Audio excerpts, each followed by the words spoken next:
Some people enter your life and ignite your love of the magic and wonder that the world has to offer. Constantine Darling was a dancer, teacher, warrior, and magus. Constantine was born January 31st, 1947, in New York City. His mother, Grace, was a well-known editor in the New York City publishing world, as well as the director of publications for the Council on Foreign Relations. His father was Frank Coco Darling, who was a bass player for Count Basie and Frank Sinatra. Like his father, Constantine had an appetite for touring and performing, which often kept him from home. Constantine, who was reputed for his love of art and gastronomy, got it from his mother, who took him to all the great museums, restaurants, theaters, and dance shows that New York City had to offer. It was after seeing the New York City Ballet that he started dance at age 7. But New York is tough and kids are cruel. As a boy carrying dance slippers to ballet classes, he got teased. Constantina the ballerina. As a result of this, he dropped dance and he got into gymnastics and martial arts. His grandfather, whom he loved dearly, mentored him in the Jewish esoteric teachings of the Kabbalah, planting seeds of spirituality that would grow over the course of his life. This initiation was galvanized with numerous mystical and near-death experiences at a young age. He cherished learning and was profoundly disappointed in the schooling system. At age 15, he left school and joined a merchant vessel. He witnessed firsthand the senseless tragedies in the Six-Day War in Israel and famine in Biafra. When he returned home, he found most of his friends were either dead or in prison, as well as his draft notice for the war in Vietnam. In boot camp, he declared himself a conscientious objector and mastered the art of resistance through really bad jokes. 3 of his superior officers, however, did not find him so funny, and they took him behind the barracks one day to help him change his opinion. At some point, he began to retaliate and put all 3 of them in the hospital. For this, he was court-martialed and sentenced to 20 years. But in a scene worthy of a movie, he managed to escape and made his way to Montreal. Once in Montreal, he attended the teacher training program at Dawson College. True to his spirit of radical inclusion, there he founded an after-school program for kids to include the abled and challenged, rich and poor, English and French-speaking in the politically divided Quebec at that time. He volunteered teaching martial arts in schools for the blind, deaf, and disabled, staring in disbelief as blind kids did trampoline tricks, forever cementing blind work in his training. Also at this time, he rediscovered his love of dance. It was also in Montreal that Constantine met Linda Raynaud, also starting off her incredible dance career. Together, they embarked on an artistic collaboration and a lifelong friendship. Before long, he founded Shango Dance Circus. All the important threads can be found running here. Shango, the African god of thunder, communes with villagers to manifest in their tribal ritual. His big circus tent brought together diametric opposites to create something new. As they performed street dance and guerrilla theater, in Connie's never-ending quest to break the illusory barrier between performer and audience. And of course, they danced. Constantine was tapped by Eva von Gency to be one of the founding members of Les Ballets Jazz de Montréal, an internationally renowned dance company to this day. And they danced, and they danced. He went on to organize a dance festival at McGill University, which featured Alvin Ailey and Les Ballets Jazz de Montréal. After a successful first festival, but unable to secure funding for a second, he and his first wife, Tanya, went on a road trip across Canada and the US, seeing national parks and monuments, including the Grand Canyon. When Tanya became pregnant with their daughter, Grace, they moved to Victoria. Walking along the street one day, Connie bumped by chance into Linda, who had also just moved to Victoria. Together they founded Spectrum Dance Center, which offered dance classes in all styles, including fitness and martial arts, and acted as a hub for their dance productions. Some of these shows drew on the creation myth of the dragon, based on the Qianlong philosophy, the martial art he taught, and which used animal archetypes as symbols of principles in transformation. As time passed, his family grew and his afro shrunk.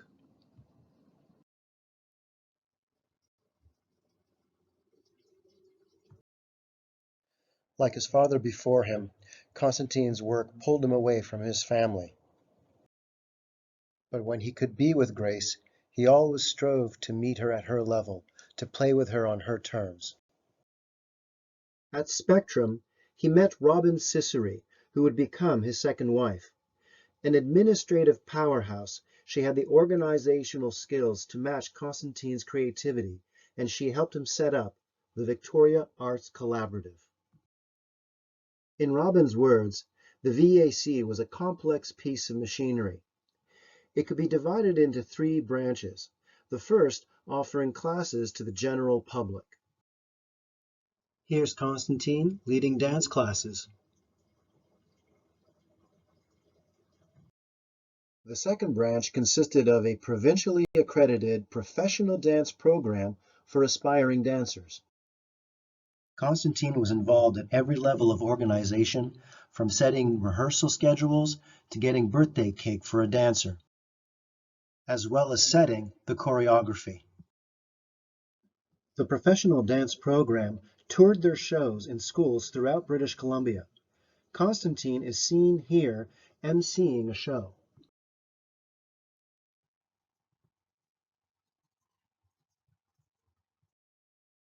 The professional dance program was renowned throughout British Columbia and launched successful dance careers.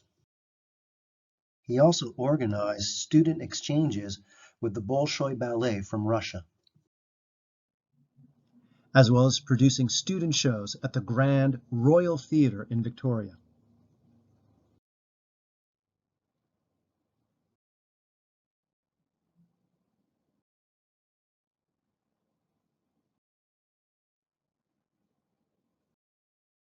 The third branch of the Victoria Arts Collaborative was Constantine Darling Productions Limited.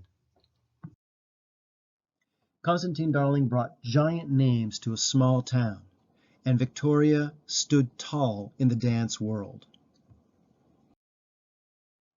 He brought Alvin Ailey, Evelyn Hart and Rex Harrington, Ballet, British Columbia, Michel Lemieux, and Mikhail Baryshnikov and the White Oak Dance Project in their only Canadian city performance. And all the while, he taught Qianlong.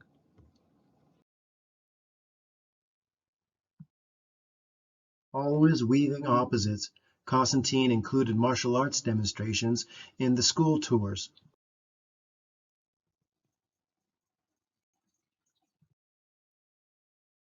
And during all this time, he took us out into nature to train.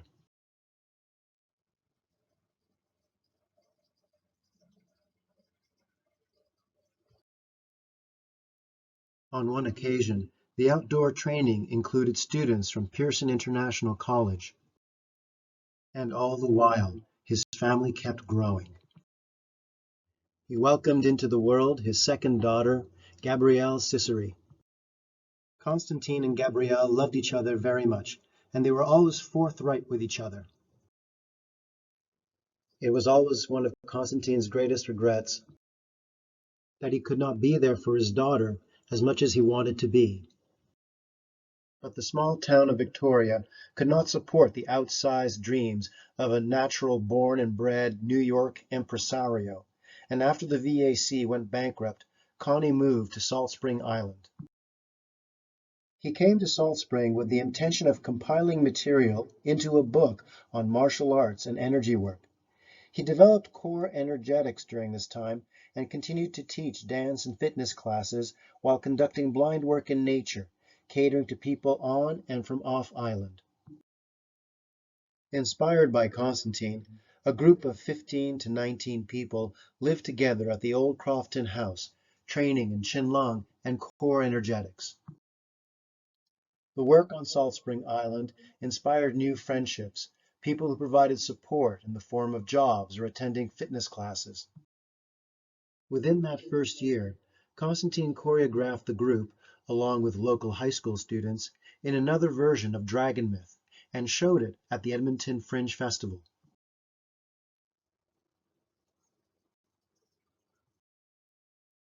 By the end of the second year, Constantine and the group had produced videos that consolidated material from core energetics and sub-earth dragon yoga. Around this time, he tested some of his students in Qinlong for their tiger patch, the equivalent of a black belt. The book was not written, but it would come later. After about 2 years on Salt Spring, Constantine then moved to Vancouver.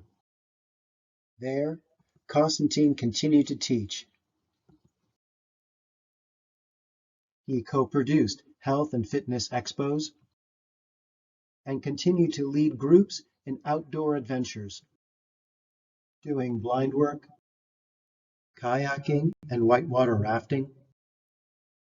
But really, it was all about having mochas with friends. After staying in Vancouver 2 or so years, he romped around Hawaii, Australia, and Thailand.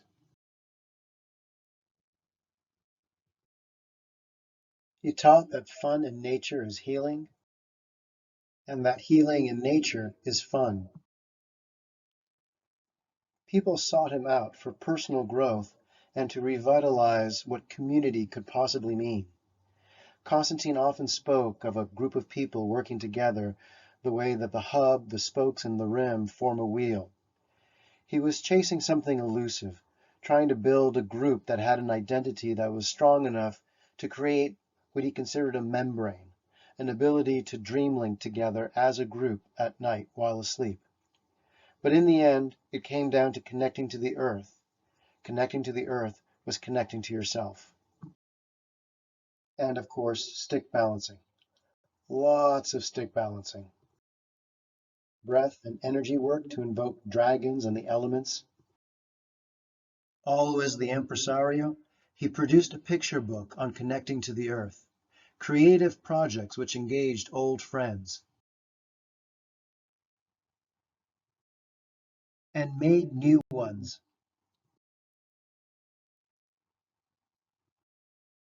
Around 2003, he returned to mainland USA and lived in Mill Valley, California. He continued teaching and making new friends, and his students in martial arts started having students of their own. He moved from Mill Valley to San Rafael, where he started another live-in community called the House of Creativity. It focused on internal development and artistic production. During this time, he co-authored a book with Terry Salvatore called Romancing Sleep, capturing his approach to dream work. During these years, he continued his outbound adventures, calling them Inner Vision, Outer Quest. These were incredible journeys, and people embarked on them to re-envision their lives and their relationships. Imagine being on this journey and learning and practicing tiger wrist form, Bagua circles, maybe on top of Mount Tuolumne, or at the bottom of the Grand Canyon. But wherever it was, you could count on Constantine to take you from one extreme to the other. You had to ante up. You had to set your own intention for what you wanted. But if you did, you would be moved in part by the magic of the land and by the practice of breath, movement, and energy. Building a sense of community by practicing together, as well as practicing alone. And of course, with the all-important play. I have no idea what this is, but it looks awesome. So much change happened in people's lives from the friendships they formed on these trips.